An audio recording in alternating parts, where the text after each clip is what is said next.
There are three elements to just war that we have to think about as Aquinas articulates them in Summa Theologica. One is the act of going to war, the right thing.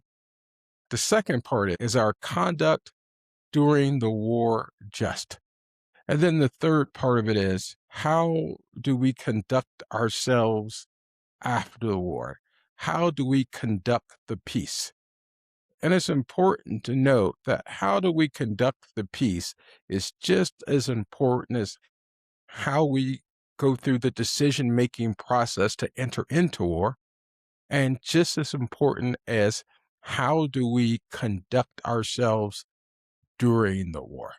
So all three things have to be considered when we try to articulate whether a war is just or not from the Christian perspective. And I am going to get around to what does this look like for what we're talking about as in regards to what's going on in Iran right now.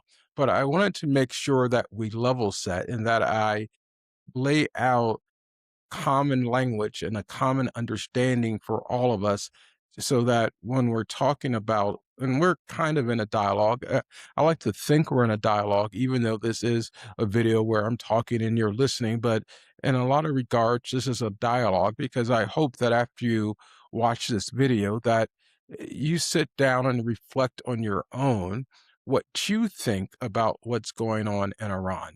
How do you view what's going on in Iran based on these principles of just war theory as I will lay them out?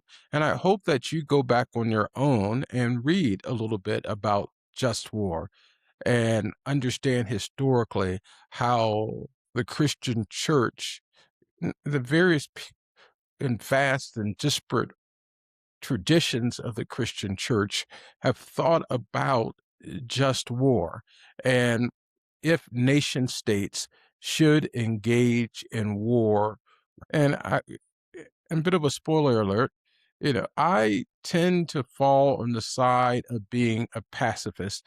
Although I'm not a complete pacifist, I do think there are times when violence is justified, when war is likely justified, and I do borrow heavily from just war theory. But I should let you know that the times that I think that war is justified is exceptionally limited in scope.